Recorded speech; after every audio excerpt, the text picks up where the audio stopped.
Well, hello, everybody. This is Rocky Dhir for Texas Bar TV here at the State Bar of Texas annual meeting in 2016. Can you believe it's 2016 already? You know, we got a great annual meeting this year. And sitting to my left, your right, is actually our first guest of 2016. Her name is Gabriella Draney Zielke. She's actually the CEO for Tech Wildcatters. And many of you may not know what that is. A lot of you may hear the word wildcat and you might think it's like something completely different, but it's something you really need to hear about. So, Gabriella, why don't you tell us a little bit about Tech Wildcatters and what it is, what lawyers need to know about it, your role. We want to hear it all. Okay, thanks, Rocky, for the introduction. So we actually do wildcat, but we wildcat in technology. So we invest in very early stage technologies, really at the earliest stage of their life cycle, and then we put them through what we call an accelerator program. So we give them access to resources, mentorship mainly, to help them scale their companies faster. Now, as CEO, what is your role in all that? Wow, so CEO of any company, especially in the technology space, is chief bottle washer. No, I'm just kidding.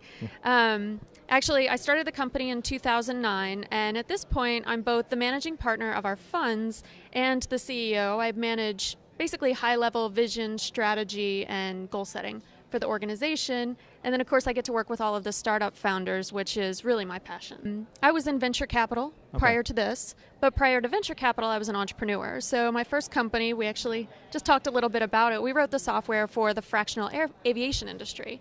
And then second company, I was in the nutrition space. I started working again with technology companies and said, you know what, this is where my passion is. I want to get to the other side of the table and start investing in some of these companies. So ended up going through business school into a venture capital group and left from there to start really the earliest stage investing and bring back a little bit of the resources and funding to the Texas region. Very interesting. Now, you know, it sounds like you work with a lot of business people and you're doing a lot of very interesting things. So why the heck are you here? What are you doing with a bunch of lawyers, and what is it that you want us to learn about from you? Well, first of all, one of my craziest friends, she's in innovation, formerly at AT&T, now at Walmart, introduced me to somebody that asked me to come speak. And at first I thought, I'm not sure, I don't know what I'll add to this conversation, but I talked to a couple of our investors, namely one of them, and he's a litigator in Dallas, pretty well-known firm. And I said, you know, what in the world could I offer to this group with my experience? So we sat down, had a nice conversation, and I learned a lot more about the industry. We've made some investments in the legal industry type technology businesses years back, but I actually promised we never would again. But after a 4-year hiatus, we've actually just now invested in 2 more, and specifically it was because of this conversation with Michael.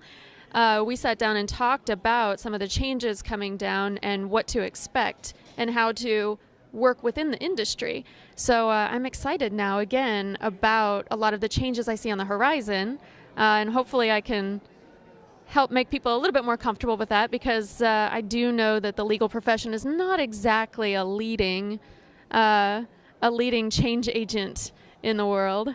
No, we think change is the coins you have in your pocket when you use cash in a particular transaction. That's change for us. But so your talk at the Adaptable Lawyer Track, you're the keynote speaker. No pressure, but your talk, which you guys may not know this at home when you're watching this, but she's about to go give it in about another 10 minutes.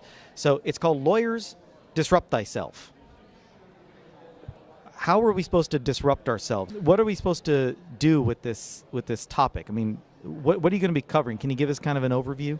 Yeah, so I'm going to be covering some of the trends that I'm seeing in the legal industry and some of the things that are happening in technology that are about to hit the legal industry or already have and you might not even know it. So getting into some of that, but not just technology, but also changes in business models. So there are two main ways to innovate, and that's one, either via new technology or it's via a new business model. And so I've seen both in the industry, and it's interesting, it's cool, and I think that in order to be adaptable to what's going on, you need to understand that these changes are happening and get ahead of the curve, not be, one of the people trying to catch up at the end. Well, for those of you that are missing this, I think you're going to be missing a very substantive talk. I'm looking forward to sitting in on it and watching it. That's what Adaptable Lawyers is all about. We're trying to get at the very front edge of the legal industry and understand kind of what changes are coming down the pike. Gabriella Draney Zielke, thank you so much for being part of this. We welcome you to the legal world. Hopefully the lawyers don't bite too badly, and we're all very nice to her. And thank you again for coming out and sharing your views with us. Ladies and gentlemen, I'm Rocky Dhir for Texas Bar TV, and we're looking forward to seeing you next time.